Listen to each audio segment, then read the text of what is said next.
Hi, and welcome. You're listening to the X22 Report. My name is Dave, and this is episode 3954B, and today's date is July 22nd, 2026, and the title of the episode is Deep State Using Ukraine to Help Iran, Countermeasures in Place. These election tactics just failed.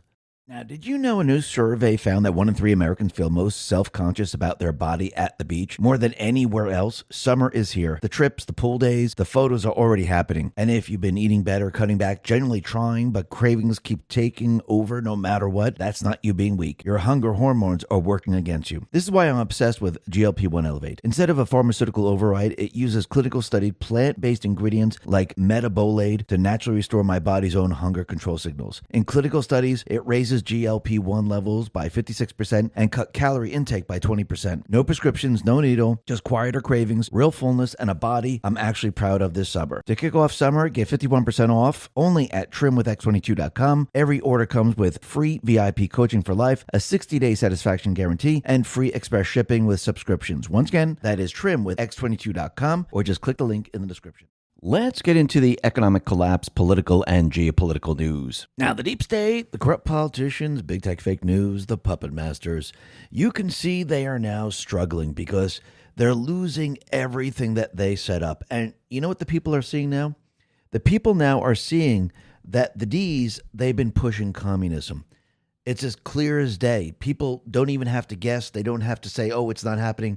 People can see it. It's very, very clear. Plus, it's also clear that all the people that they brought into government, those people that are on the state level, those people that are protesting, it's made up of criminals. And every day that passes, what do we see? We see more and more of these people being investigated, being arrested. And those people that commit the crimes on the streets, they are actually being promoted and hailed by the Democrats. That should tell you everything you need to know. The D's are the party of criminals. They're the party of communists. And I think that's becoming very, very clear. And you can see they're very panicked right now because think about what's happening with the elections. Trump, he dropped the information about China. Now, he didn't say, hey, by the way, John Brennan did this, Obama did this, Biden did this. All he said was, other countries, including China, they've been trying to access our elections. And the D's and the fake news, they freaked out about it. And there should be a non-partisan type of issue. We don't want any other countries interfering in our elections. And he did it on purpose because, again, he's setting all of these people up. And I'm not just talking about the D's. The D's, we already know they're not on board with this. We already know the fake news. They're going to try to counter the argument every step of the way. I mean, that is a fact. We know that this is going to happen. It's happened in the past. It's going to continue to happen. They're part of the grand conspiracy. What Trump is doing right now, he is now putting the spotlight on those individuals that do not want to pass the Save America Act. Now, the D's, we know they're not going to pass the Save America Act. So who is he putting the spotlight on? Well, we know the House already passed it. It's those people in the Senate. And he's pretty much setting them up right now, setting them up to fail because they will never, ever be elected again if they do not go along with Trump, with what Trump is doing with the Save America Act. Now, even if they do vote for it, most likely they won't be elected anyhow. And they know this. But Trump, he's setting them all up for this. And think about it. As Trump goes across the country with his team, like Harmeet Dillon and the rest, and they've been asking for the voter rolls from each of these states, which of the states that really don't want to hand it over? Which of the states are fighting back? Well, it's the blue states. And you could see Harmeet Dillon, she's been trying to get this information from all these different states, but they don't want to hand it over. Why? Because there's a huge amount of voter fraud, which means they're cheating, and we know it. So if you look at New Jersey, for example, what did New Jersey do? They said, hey, look, there's a glitch. Now, they always use a glitch. There's always a glitch somewhere. It's not because they're cheating. It's not because they put these things and these mechanisms into place. It's not because they're handing out licenses and, allowing these people to register to vote. It's always a glitch. And it seems that the tactic that Mikey Sherrill used in New Jersey where she said, listen, we found, 6,600 people registered and maybe 400 of them voted. But don't worry, we found it. We're handling it. I do believe she used this to try to convince the U.S. government, convince the people that we don't have to hand over our voter rolls, that we're handling it, we're investigating it. But it kind of backfired on all of them because once again, it's not just 6,600 people. It's hundreds of thousands of people. Trump and team know this, and Harmeet Dillon says, well, we're going to be investigating New Jersey. And you have to remember, New Jersey has not handed over anything to Harmeet Dillon. So basically, their election tactics, they completely and utterly failed. Now, they just opened up a can of worms, and this is not going to go well. You have to remember, in these different states, they put together laws that made it legal to cheat, just like they put together laws that violated the Constitution when you look at gun rights. They put these things into place so this way they could say we are not breaking the law, even though the laws are completely unconstitutional. So once again, this is how they created their cheating system. But now it's all falling apart around them, just like what's happening out in Iran. Remember, the D's are holding on to whatever they possibly can at this point. They know once they lose Iran, they're screwed. Now, and it's not just the D's, it's the central bank cartel system that's who's really in control of what is going on around the world. Remember, the central bank is the source of the problem. The central bank is the controller of pretty much almost everything. How do they control everything?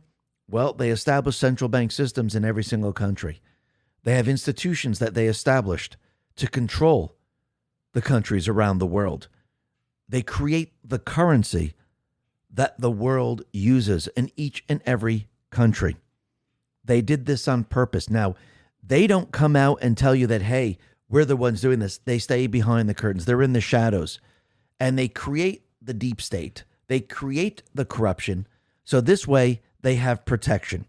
And if you look at the United States, who is their protection? It's those people that they installed in the House and Senate. They've always protected the Federal Reserve. They always stopped any type of audit. They will not allow it. Eventually, this is all going to fail because think about what Trump is doing right now. He's gaining control over the House and Senate. And yes, I do believe we're going to be winning the House and Senate. And this is why Trump is pushing forward with mitigating the elections every step of the way. And I do believe he has them exactly where he wants them. Remember, you don't want to let the deep state players know too much in advance what you're planning to do. So if it looks like we can't get anything passed, nobody wants to Save America Act, the Senate is pushing back, the deep state players believe and they feel that, hey, look, they're doing exactly what we told them to do. They're pushing back. It's never going to get passed. So we don't have to worry about coming up with a strategy to fight against the Save America Act. And once again, this is not going to work out in their favor. Actually, in the end, I do believe the Save America Act will be passed, but not right now. First, you have to build the narrative. First, you have to show the evidence. First, you have to put pressure. And you actually have to counter what they're doing. But if you look at Iran, going back to that right now, you could see that the deep state players, they're having Ukraine assist Iran in the battle against the United States. It sounds a little ridiculous, doesn't it? But if you notice what Iran is doing right now, they're hitting all the refineries in Russia. They're shutting down the pipelines. Think about why they would be doing this. Because Iran's strategy was what? It was to make oil prices go up. It was to try to destroy the economy of the United States. That was their grand strategy. If you shut down the oil in Russia, if you shut down the pipelines in the Black Sea, ships are afraid to fill up in the Black Sea. The fear does what? It raises the prices. This is what I mean by Ukraine is assisting Iran. Actually, the deep state is using Ukraine to assist Iran to try to put pressure on the United States and other countries. But in the end, this is all going to fail because Trump has countermeasures in place. And what's very interesting is you could see how he's countering Iran's nuclear program, which is pretty darn true. So if the story is true, Trump is going to be using Saudi Arabia to counter Iran's nuclear program. We'll be getting into that in just a bit. But first, let's talk about what California is planning, because it seems that they're planning to light some fires in California. Remember, California is struggling. They don't have money. They're not getting the federal funds that they used to get, like from Biden. And businesses are leaving. They don't have the tax revenue, and it's getting worse as time goes on. MJ Truth Ultra put this out and said, prepare California. They're about to start burning down everything again. California's Senator Alex Padilla calls for more funds to battle wildfires. We know the next disaster is coming, he says. At least a dozen states saw and breathed the impact of wildfires. It may be Canada now, but it's going to be California next. So think about what they're setting up right now. MJ Truth Ultra says, California's Democratic leaders, especially Gavin Newsom and Nancy Pelosi, are deliberately allowing wildfires to get out of control so the state can get big federal bailout money. Now, this is coming from Post 4639 in 1762. And it says the fact is California is financially in deep shit. They're in debt and they've been mismanaging their money, like pouring billions into the bullet train project that keeps going away over budget. Because of its sanctuary policies, the state has lost priority access to regular federal funding. California leadership came up with a workaround in Trump's first term. Light fires, allow them to burn. Declare a state of emergency. Ask the federal government for billions in disaster aid to fix the problem. Wildfires equals the perfect excuse to declare an emergency and pull in massive federal checks. Don't you get it? California will keep needing to create disasters to stay afloat financially because they've run the state into the ground. If anyone recalls, in 2018 to 2020, countless people were arrested for arson, deliberate coordination. The large majority of California wildfires are human-caused, typically 86 to 95%, according to U.S. Forest Service and California fire data. So when I say keep your eyes peeled on California, I mean it. So this has nothing to do with climate change. Of course, they're going to blame it on climate change. And these fires just don't happen. And this is why Trump, going back in time, they said you have to clean up your forests. But they don't want to clean up your forest because if you keep the forest and all the dead brush on the bottom, it allows the fires to expand and catch very, very quickly when the people light them. So let's keep an eye on this. And I wouldn't be surprised if we start to see fires out in California. Now, like we said before, I do believe that the D's and all the people that they bring into this country, they're all part of their criminal syndicate. They are criminals themselves. The D's are criminals, and they're bringing in the craziest of crazies.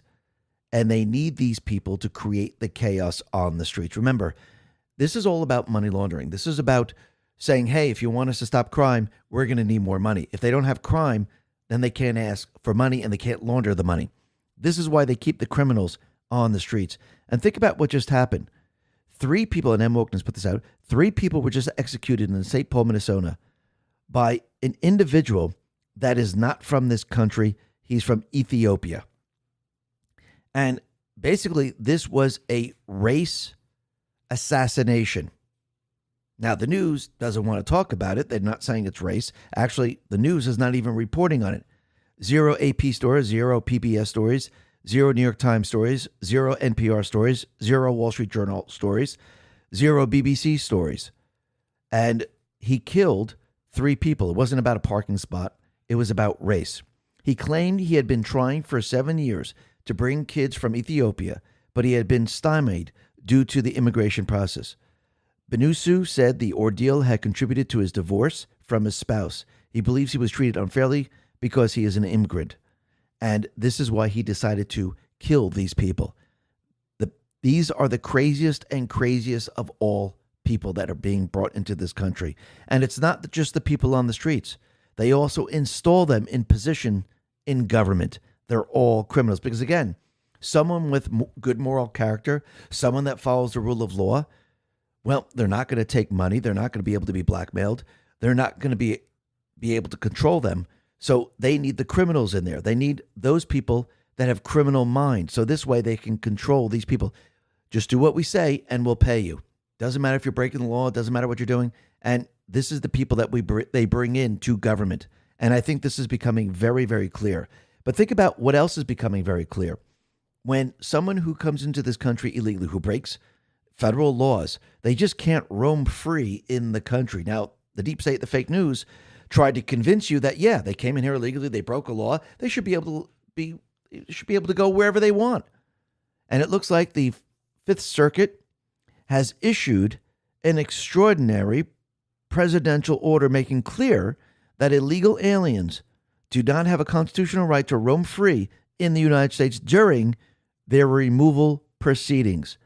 And that is huge.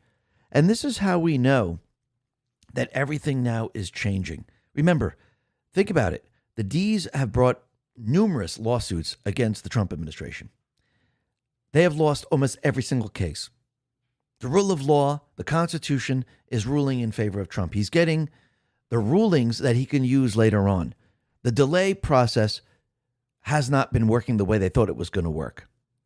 And Trump now is getting the rulings that he needs.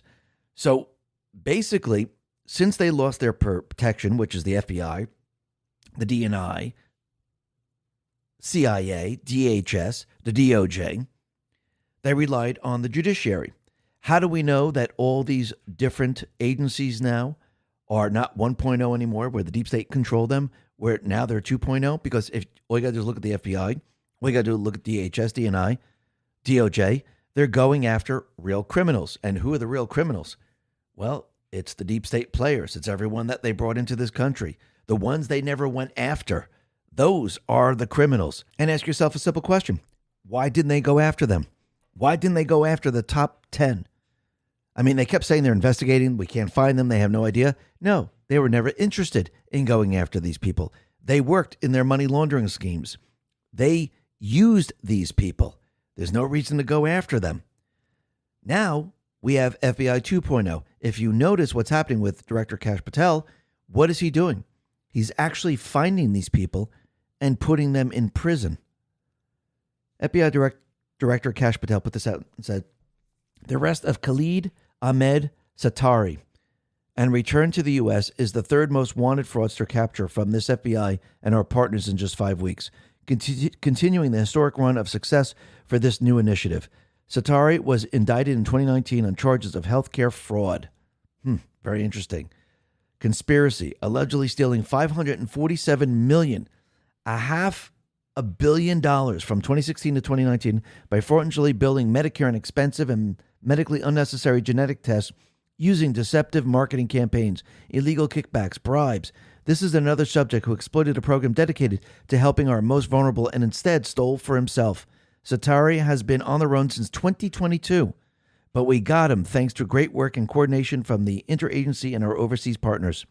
This is just the latest example showing President Trump's and Vice President Vance's White House task force to eliminate fraud will not be deterred in our mission to track down each and every fraudster who allegedly steals from the American taxpayer.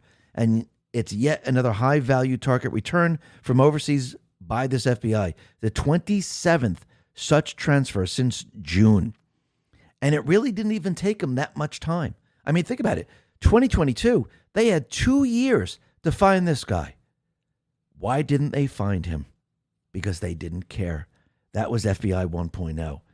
And the other thing that's really interesting is Daniel Siad.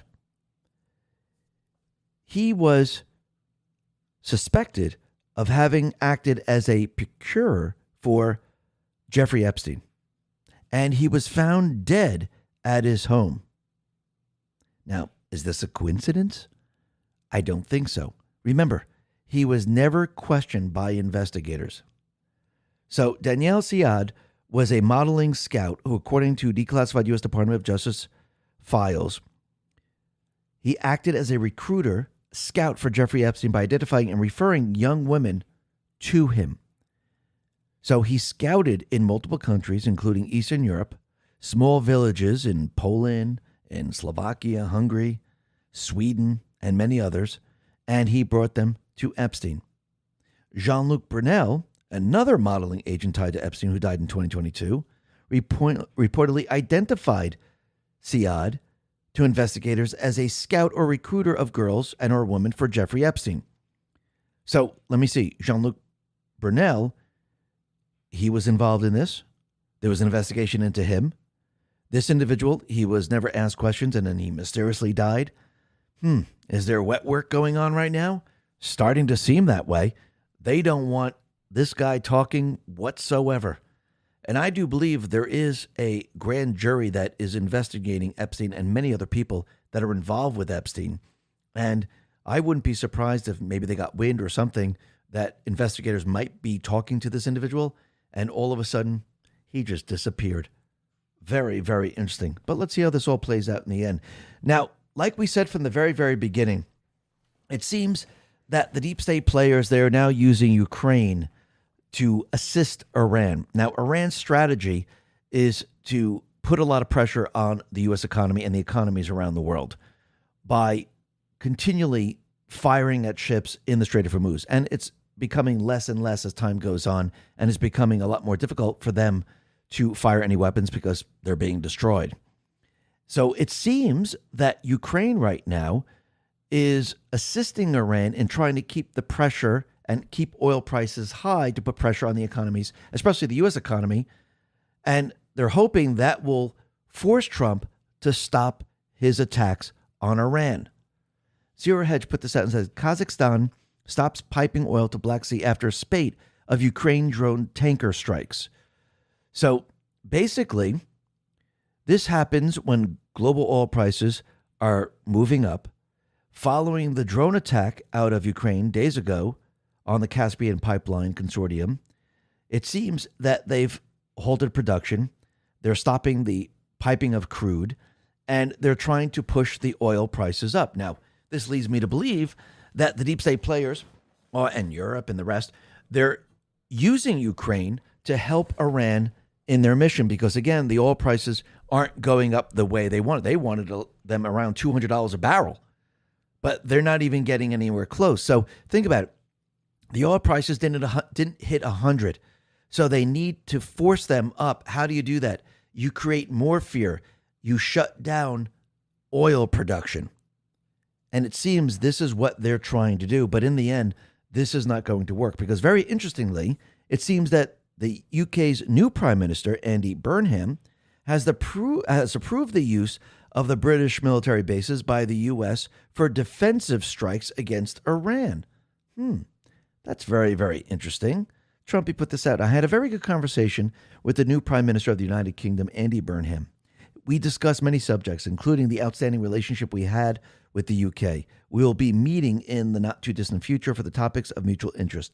The Prime Minister has got a big job ahead of him, but he will be able to do it, and of course, the USA will be there to help. We discussed North Sea oil, trade, the military alliance, demining of the Hormuz Strait, and many other topics. The call was interesting and went very well. I wish Prime Minister Burnham good luck and Godspeed, President DJT. Now, this doesn't mean that he's on board with everything, but Trump, he's giving him the benefit of the doubt. Remember, he plays a certain game with these politicians, and he cozies up to them to see what they're going to do. Sometimes when you're nice, sometimes when you go along with things, you get a lot of information from these people and you see who they truly are instead of attacking them. So let's see how this all plays out. This is going to be very, very interesting. And we could see that Trump, he honored the 4 American heroes who made the ultimate sacrifice in the service to our nation. And there were 4 servicemen that passed away. It is First Lieutenant Tyler Feehan, Sergeant Michael Swinton, Sergeant Angel Rampersad, and Private Isabella Gonzalez. Rapid Response 47 put this out and said, may God hold them in his eternal embrace and comfort their grieving families, and may God forever bless the United States of America. And our prayers go out to the families. Thank you for your service. Thank you for protecting our way of life. Because again, we're fighting a war right now. We've always been fighting a war against the deep state players. It's an information war. It is turning physical out across the globe, and it's going to turn physical here in the United States. We could see that the deep state players, they're already attacking our ICE agents. What do you think is going to happen when they lose the House and the Senate? Do you think they'll go full physical? Absolutely. But look at the strategy that Trump is using with Iran right now. It's very, very interesting. He's destroying the IRGC. every step of the way. He's removing their weaponry, their ability to control the Strait of Hormuz. And this is why I do believe they called on the Houthis. They're trying to split the U.S. They're trying to cause another problem someplace else. But again, this is not going to work the way they think it's going to work. And look what Trump is doing. He's removing the IRGC's weapons and their infrastructure. War Horizon put this out and said, U.S. forces just flattened a nest in Bibahan, Iran. That's the base of the IRGC's 15th Ayman Hassan Motaba Special Force Brigade. These aren't your run-of-the-mill terrorists. They're the regime's go-to for black ops, proxy training, and IEDs that have killed Americans. And think about it. Trump is weakening them every step of the way. Because you have to remember what this is all about. Trump knows the most important part of Iran is the Strait of Hormuz. You remove the weapons along the coast of the Strait of Hormuz. You remove the IRGC's ability to fight back and use their black op teams and remove the weapons. Once they lose control of the Strait of Hormuz completely, and they can't do anything about it, and ships are sailing back and forth, they lose. And think about what Trump is doing. He's showing the world that there should be no country that should ever control a choke point and charge ships from going in and out, or they will be fired upon. This is what Trump is showing the world right now. Rubio explains. Marinafal put this out. Rubio names the war's real stakes. Let Iran toll the strait and 150 years of global trade rules die with it. If we create a precedent where a nation state can control an international waterway, charge a toll, and blow up your ships if you don't pay, we've created a very dangerous precedent that will repeat itself. What's at stake is freedom of navigation. If that's threatened, the global economy is threatened, and the rules that have underpinned 150 years of international trade are threatened. That cannot be allowed to happen. This is the administration saying the war's true subject, not the ships, the precedent. A choke point successfully captured and tolled by force teaches every coastal power on Earth, from the South China Sea to the Bosphorus, that the American guarantee is negotiable, and everything priced on that guarantee reprices it with it. Rubio just framed 11 nights of strikes as the defense of the world order itself. And think about it. If there's a country or a central bank cartel that controls the choke point, they control the price of oil. And this is what Trump is doing. He's decentralizing the price of oil, decentralizing all of it. And think about what the deep state players did. They fell right into the trap. They thought that Trump and the military didn't have weapons to continually fire and destroy Iran. They thought the United States was going to run out of weapons. Actually, I do believe China was probably counting on this too. And then what happened? Trump invoked the Defense Production Act, and Lockheed Martin and the rest quadrupled the production of weapons, Tomahawks, THAAD interceptors, you name it. So once again, they thought, oh, you know what? They're going to run out of weapons, and they're going to run out very, very soon. If you notice, that has not happened. And it won't happen. Because think about it, we were in World War II, and what happened? Well, the Defense Production Act came into existence, and all of a sudden, factories started to produce like crazy. And that's what's happening right now with these manufacturers. The gloves are off, and they can produce like crazy. Everything is now production of these type of missiles, which means we're not going to run out. We're going to have more and more and more of these as time goes on, and anything else. So if they're waiting for the United States to run out of weaponry, it's not going to happen. And think about it. There was a little bit of a pause, and they were producing. And now here we are bombing Iran once again. But you can see the fake news. They're trying to use the deaths of these service members to convince people that the war has to end. And think about their strategy.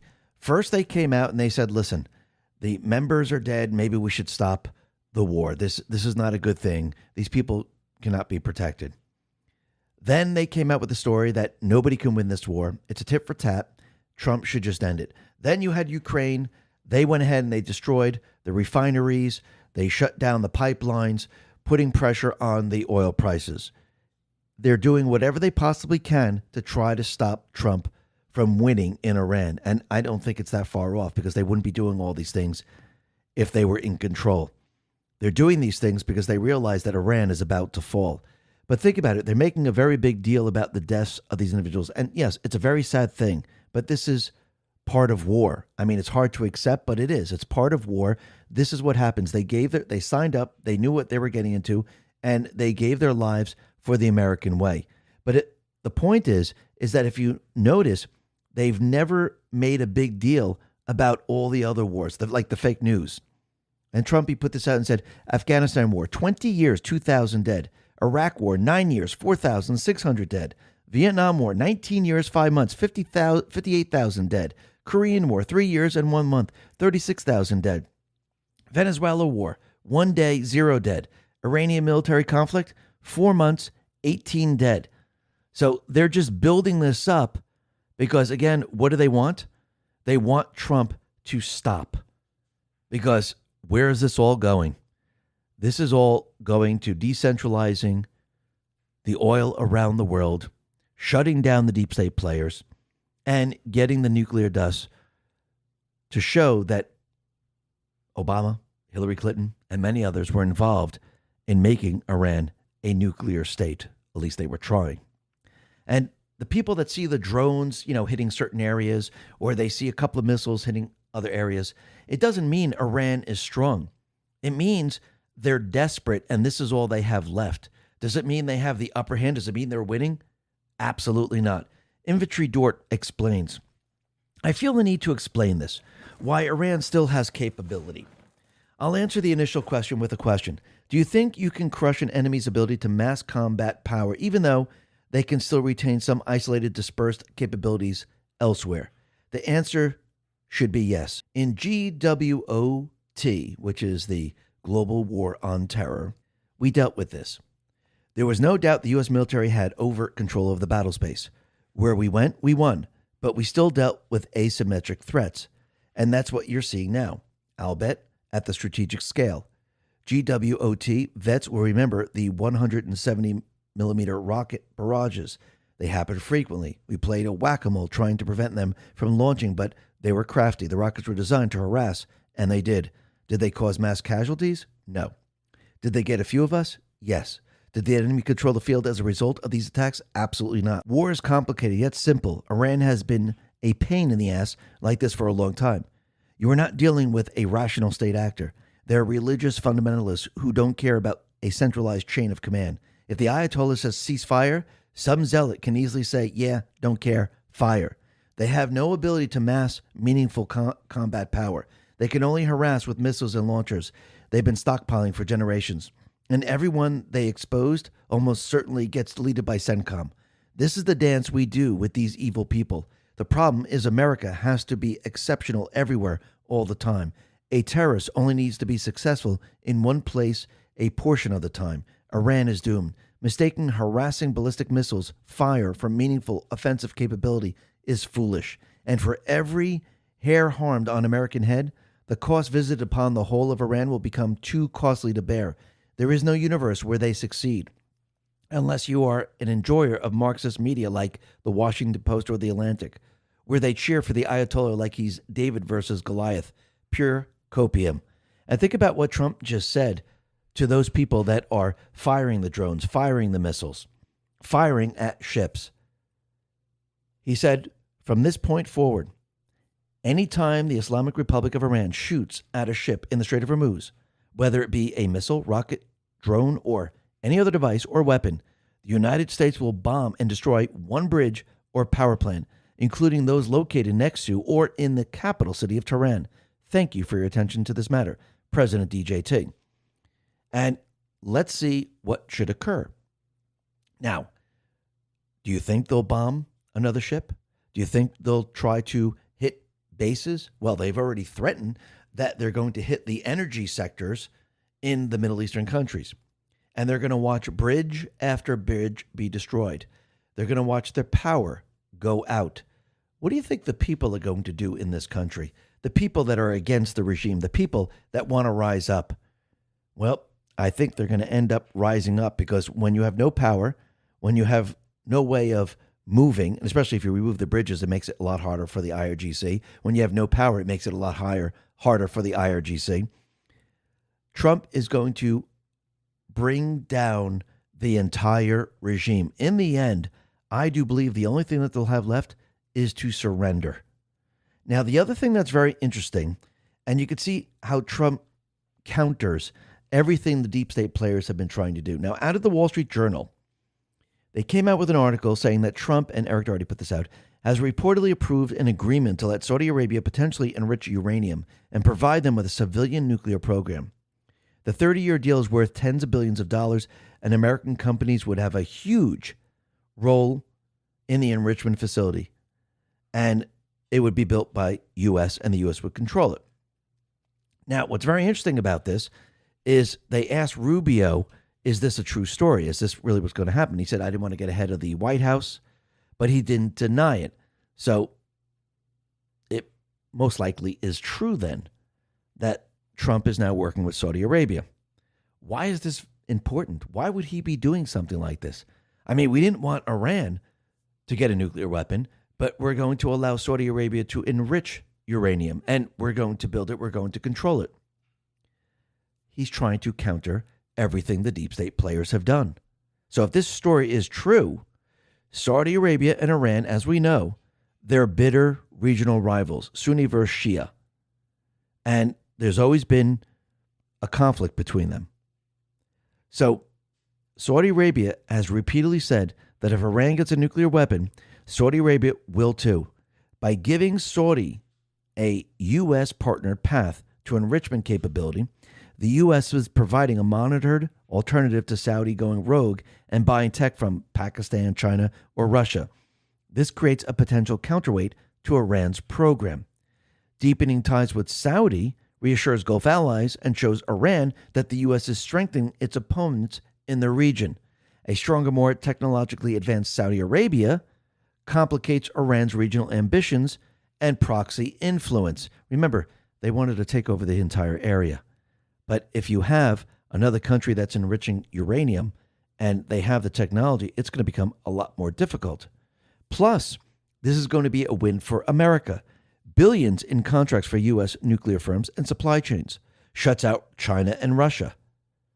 And it strengthens the Abraham Accord.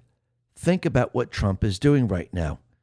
Remember, he's not going into Iran to have troops and to spend 18 years trying to have regime change and trying to get control. This is what deep state players did in Syria. This is why Obama let everyone know that the war was going to take 10 years or so. It's impossible to beat the Islamic State, except Obama was controlling the Islamic State and he was allowing them to, move closer and closer to Assad. So their goal was, of course, to get rid of Assad. Trump now is setting everything up to counter what the deep state players have put into place. And in the end, he's going to have Iran completely and utterly isolated. The deep state dreams and the Iranian dreams of taking over the Middle East is all going to fall apart. Actually, it's already starting to fall apart. Again, this is the strategy. And the Department of War put this out and says, games, unlimited games, has Trump with his arms crossed? No games. No games whatsoever. He is not a game player. He's not playing the game of the deep state players. He's not playing the game of the central bankers. He's removing the deep state. He's removing the central bank. And he's not playing their game. Just like Mamdani is playing games with his people in New York City. Remember, he put out the idea that he was going to arrest Netanyahu. And of course, he doesn't have the ability to. And then Trump pretty much shut him down with all of this. Now he came out to explain to his people why he can't do it. Now, of course, he put this out there on purpose. He wanted the message out there that Netanyahu is a war criminal and he should be arrested because, again, you have the ICC. I think they ruled that he could be arrested in certain areas. But again, the United States, we don't follow the ICC. We're not part of the ICC. We have a constitution here. So Mamdani came out, an election wizard put this out, says he did a legal review and found the city lacks authority to arrest Benjamin Netanyahu. He still branded Netanyahu a war criminal and called on the federal government to extradite him to The Hague for trial before the ICC, which is never, ever going to happen. So he's trying to get his people all rallied up and saying, oh, yes, let's do it. Oh, look, damn United States, damn Constitution. This is what he's doing right now. But it's never going to work. It's all falling apart. No one's on board with this whatsoever. And eventually, when the people get fed up with him, he will be voted out of office because what are they going to say? They're not getting free bus rides. They're not going to be getting free food. Actually, the rich people, the corporations, all the people that pay taxes, they're going to be leaving. And New York is going to be the worst ghetto city that we have ever seen. That's what's going to end up happening. Actually, Trump let us know that all the blue states that follow the deep state, the central bank's agenda, and go the opposite way of his agenda, they will become ghetto states. They'll be ghetto cities. That is what we're going to see. And you could see that every step of the way, the Trump administration and those people in the House and Senate, they're showing the American people what the infiltration actually looks like in this country. And the infiltration was to basically make the white population feel like they're nobody. And if you believe in the Constitution, if you believe in family, if you believe in self-reliance, if you believe in any of that, you're a white supremacist. Because again, that is what our founding fathers believed in. And they were trying to make all the people feel like you shouldn't be feeling these things. You should do the opposite. And Wokeness put this out and said, Smithsonian White Supremacy List.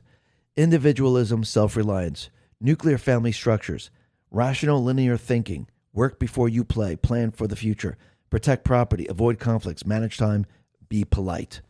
And it looks like Representative Gill questioned the individual in the Smithsonian, and she couldn't actually answer the questions. He put her on the spot, or she said, I didn't know what was in the Smithsonian. So if she's heading up the Smithsonian and she doesn't know what's in the Smithsonian, does that mean she's incompetent?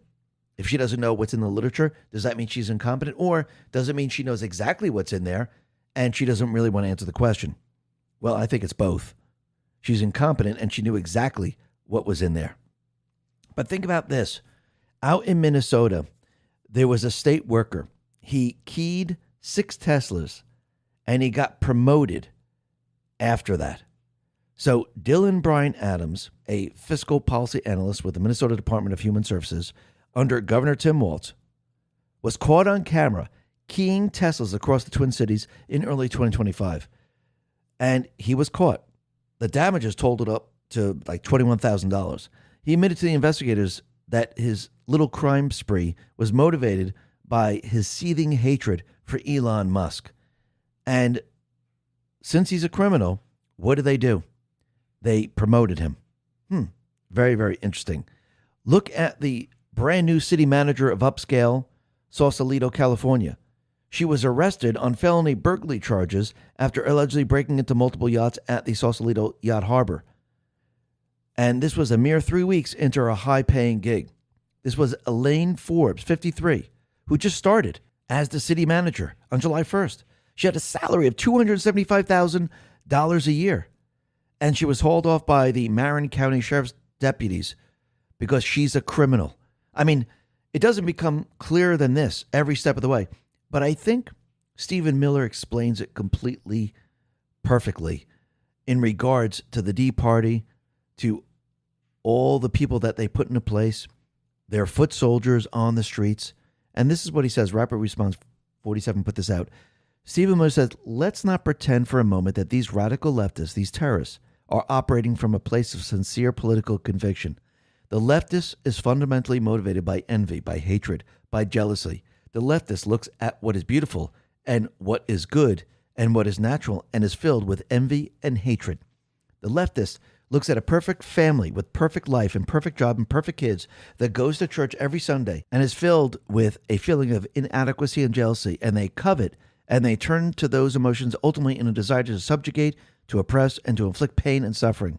It's not a coincidence that when you look at these violent Antifa demonstrations and you see any photograph of those who are assembled, to be blunt, not one of the people that is demonstrating looks like a normal person. Not one looks normal. And you could take this and you can look at the people that are in government, because once they take off their suit, their pantsuit, their skirt, whatever, because they're playing a role, and they go to functions, you could see they look just like those people like in Antifa. They dress just like them. They're all deformed in some way in their appearance, in their dress, in their mannerism. Their outer appearance becomes a manifestation of their inner hatred. And that is absolutely true. And I think it's becoming clear and clearer that the D Party, those people that are on the streets, it's all one and the same. That's what you're seeing right there. Now, the other thing that we could see is that Mikey Sherrill, the governor of New Jersey, they discovered around 6,600 non-citizens were mistakenly registered to vote after a software error at the DMV automatically registered them when they checked off that they were not citizens. Around 400 of them actually cast ballots. So remember, New Jersey, California, many other states, they put into place a system where illegals can get driver's licenses. Do you really think this was a, let's call it a glitch, because they like to say it's a glitch. They could say it's a mistake, a software error. But again, it's the same thing as a glitch. The reason why I do believe she came out with this is because Harmeet Dillon was asking for the voter rolls. And Trump just put out the election interference information. And they needed a way to prove to the American people and the people of New Jersey that they are handling the situation. We'll be getting to that in just a sec. But Trump, he put this out, and it's coming from Jake Sherman. New Jersey Governor Mikey Sherrill. Last week, I learned that a serious software error in New Jersey's motor vehicle system led to the registration of 6,600 people who indicated that they were not U.S. citizens between 2023 and 2024 of June, almost 3 years prior to my taking office. These individuals answered no when asked on a keyboard whether they were U.S. citizens when applying for driver's licenses and identification cards, but through no fault of their own, the system registered them anyway. So the system just registered them. Think about that for a second. And what's very interesting is that the IDEMIA kind of hit back a little bit here. Nick Sorter put this out and said, the identity service provider New Jersey uses at the DMV is firing back at Governor Sherrill, saying the New Jersey Division of Elections were the ones who registered 6,600 foreign voters. This was not a software error. This is a scandal. IDEMIA's role is to transmit information through the motor vehicle system. The voter registration information is transmitted to the New Jersey Department of State Division of Elections, which is ultimately responsible for verifying eligibility to vote. Information submitted by the IDEMIA must still be validated and adjudicated by the Division of Elections. So the Division of Elections manually approved over 6,000 foreigners to vote. They were not automatically registered by the software provided, as the governor claimed. Time to come clean, Governor. What's going on here? So I do believe that by disclosing this, what was she trying to do? I do believe by revealing it first, controlling the framing, and emphasizing removal's investigation, the state could argue it was handling the issue proactively. Democrats praised her transparency. Critics called it evidence of systematic flaws in automatic voter registration tied to DMV processes. So I do believe she was trying to get ahead of this. I think she was saying, listen, you don't have to get our voter rolls. We got this covered. We're investigating. So was this strategy to preempt Dillon U.S. DOJ involvement? Yes. That appears to be a plausible motivation for what she has done here. And it kind of backfired because now Harmeet Dillon says that this is unacceptable. 400 non-citizens voted. And if you notice, they gave it a small, very small number that voted and said, we're going to be investigating New Jersey. Now, Trump, he put this out on Truth and says 35,152 is the new number just released by Homeland Security of non-citizens registered to vote in New Jersey. These are just the ones that got caught. The real number will prove to be many times this amount. They're all Democrats. Republicans, get smart and straighten out our crooked elections. Pass the Save America Act. Erica responds to this and says, remember the 250,000 non-citizens have been found registered to vote in only 4 states? 34 states have not shown their voter rolls. that number will easily grow to millions and millions. Absolutely. So they tried to use this very tiny number in New Jersey to say, listen, look no further. We got this under control. And Trump is letting everyone know there's a lot more than this. And absolutely there is. But you could see every step of the way. What is Trump doing? He is now endorsing all the patriots. And Trump is winning every step of the way.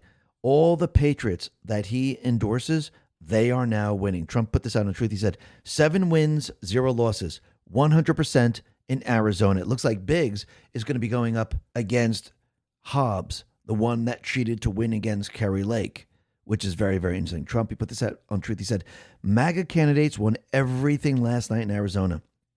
A complete sweep. Won Arizona 18 months ago. The Democrats are dumbfounded. After decades, Arizona is becoming a Republican state. Congratulations to all President DJT. And think about it. There's an investigation going on in Arizona. And who is the counter recorder now? Justin Heap. Stephen Richer is out. They're having a very difficult time. And he won the case. So they no longer have control. This is going to be very, very interesting moving forward. Let's see how this all plays out. But I do believe that we, the people, we're going to win in all these different areas. Yet remember, Trump has been mitigating the cheating system from the very beginning, since he came into office. And the last part of it is the Save America Act and the executive order that he's going to introduce. And I do believe he doesn't want to do this until the very, very end. He wants so much evidence before that there's no question that the Save America Act must be passed. And this is why he started the narrative in July. And I think leading up to the midterms, as we get closer and closer, more and more evidence is going to be coming out. Now, what's very interesting on Truth, he put out a post. It says CIA note, and he highlighted certain sections. It says, in mid-2018, the Chinese Communist Party policy was to leverage all domestic and foreign elements that were opposed to the U.S. president in an effort to reduce the U.S. president's votes and make him resign or prevent his reelection. As of mid-2018, the PRC's ultimate goal with regard to the U.S. elections was for the U.S. president not to be reelected. China found the uncertainty of the U.S. administration unsettling. And think about that for a second. Think about what he just showed the American people. China was working with the D's to make sure that Trump didn't win the election. China was involved with COVID, and they were assisting the D's. The D's and the deep state players, they overthrew the United States government with foreign government help. That's exactly what happened. And think about this. The reporters were asking Trump some questions about China. And Asen put this out and said, question, are you planning on putting any pressure or consequences on China for what you announced about them meddling in the 2020 election? Trump, it took place a long time ago. I think China is maybe a little bit different today than it was then. But look, they do things and we do things to them. I'll be honest, we do things for them too. So that's interesting. So why did he say that? Awaken Outlaw says, did you hear that? China might be a little different today than it was in 2020. What, pray tell, has changed? Well, many of us believe that low-key behind-the-scenes Trump has actually been working with China and Russia against a shared shadow enemy. And this quip hints at as much not being entirely out of the question. Remember, the globalist cabal is the world's largest and most moneyed criminal enterprise in human history. And its modus operandi is to operate from the shadows. It's a parasitic system of control, and they've been pulling all the strings from the behind the curtain for a decent, long-ass time. By the way, this is the invisible enemy that we refer to as the deep state here stateside. But it's one and the same as the same interests who control the EU. For example, they're a global cancer on humanity.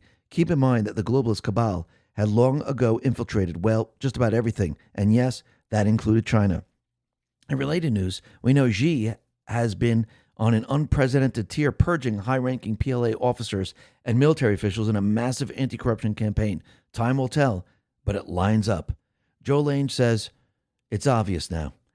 Trump dropped a bombshell on Chinese interference in the 2020 election and the fact that the conspirators within our own intelligence community were hiding that evidence from him in Congress. But notice how Trump separates what happened in the past from what's happening now. There's a reason why Trump is always gracious and complimentary to President Xi. Trump, I do believe, is working with China now. China is not the enemy. Russia is not the enemy. The deep state players are the enemy. And I do believe he's working with certain governments to go after him. Now, that doesn't mean that China and Russia are just going to do whatever Trump says and Trump is going to get everything that he wants economically and everything else. Remember, the leaders of these countries, their first order of business is to their country. Will they act like statesmen?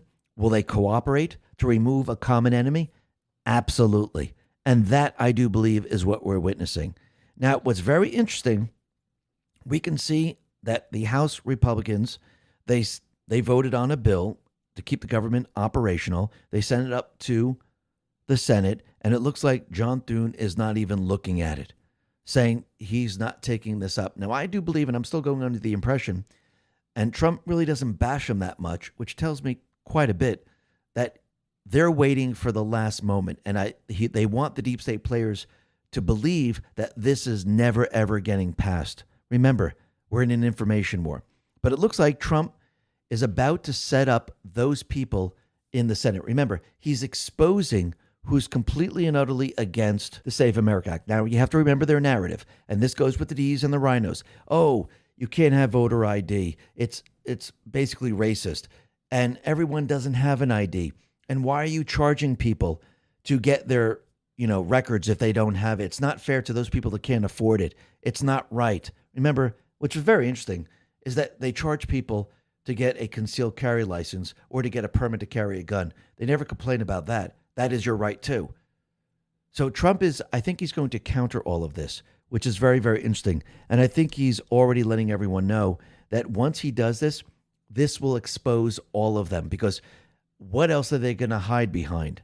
Matt put this out and Trump retruthed it. The SAVE Act is straightforward. Require proof of U.S. citizenship, birth certificate and photo ID or passport, and strict photo ID to register and vote in federal elections. Total standalone bill. No pork, no promises, no deals. Opponents scream, burden on citizens. Every legal American has or had a birth certificate. Most have some ID. The problem is certified copies, name matches, travel to offices, and cost for passport stocks. Total excuses. With the trillions we blow on everything else, make it 100% free. No cost certified birth certificates, free citizenship marked IDs, mobile units in rural areas, digital options and assistance for elderly disabled. Republicans should demand this built-in, zero burden on legal citizens.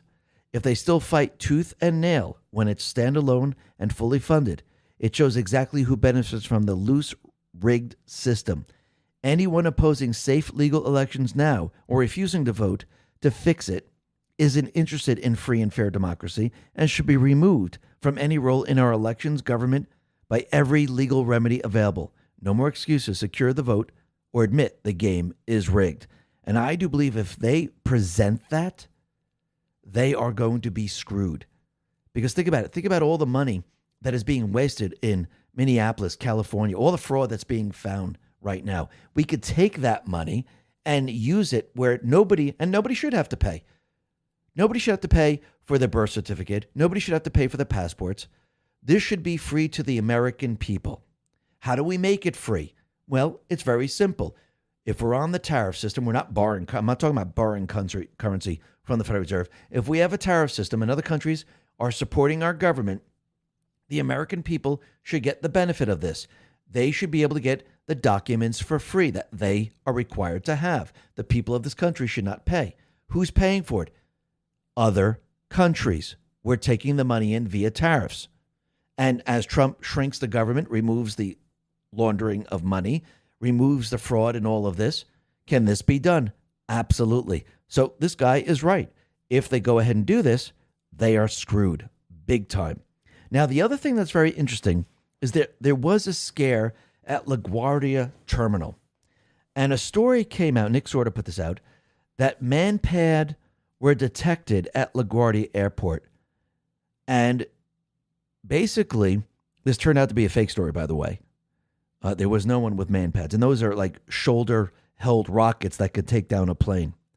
But the alert was issued, and air traffic control, they were contacting different airline pilots to let them know to be very, very careful and watch where you're going. So is the deep state players now building this narrative? Because this is kind of strange that this story would come out that someone spotted a man pad and they were telling the pilots to be very, very difficult. So are they projecting out where there might be a false flag or something coming? Maybe, maybe not.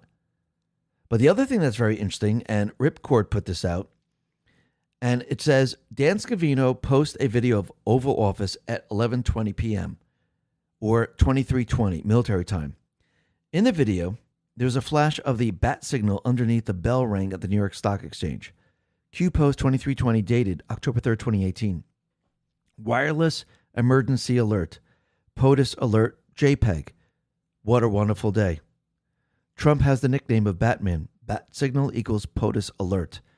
So, are we expecting something to happen?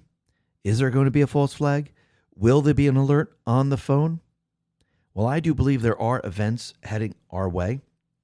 I do believe when the deep state players lose the election, all they'll have left is their events.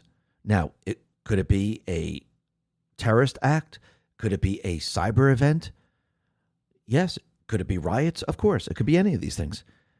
But when you start to look at this and you start to look at the posts that we've seen, most likely I think they're going to try another invisible enemy, just like the virus. Remember, the virus was very easy to convince people that this was deadly, that it was very easy to scare people because all you had to do is have the coordination of all the other governments around the world, coordination of the WHO, and keep the ticker on the screen. Pay the hospitals to say everyone died from COVID, and all of a sudden you had a pandemic, and people believed it. Now, if there's a cyber event, can they do pretty much the same thing? They can. Will the fake news be reporting this? Absolutely. Can they make the lights go out or the water filtration systems shut down in different areas? Of course they can. Does that mean there's a cyber event? No. They could just, they could have malware in there, or they might have access where they just shut it down. It's almost like if you go back a little bit in time, I think this was in 2002 when the whole Eastern Seaboard just shut down and everyone had no power. Now, if other countries get hit around the world and they say it's a cyber event coming from, let's say, Russia, which that's the country they'll use, and of course Ukraine will say, yes, it's them, will they convince people? Yeah, they will. And I do believe Trump has been planning for something like this for a very long time because, again, what else do they have left? He's removing their foot soldiers across the globe. He's removing their terrorists. And basically, they will have no leverage in the end. Can Trump deal with an invisible enemy? Can he deal with something like this? Absolutely, very, very easily.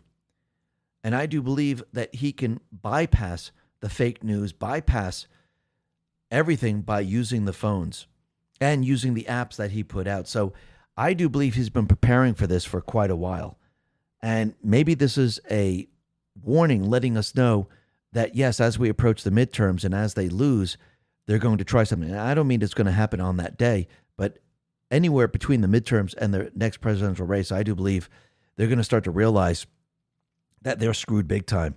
When you lose the control of the House and Senate, when Trump takes away the FBI, DOJ, DNI, CIA, they're screwed big time.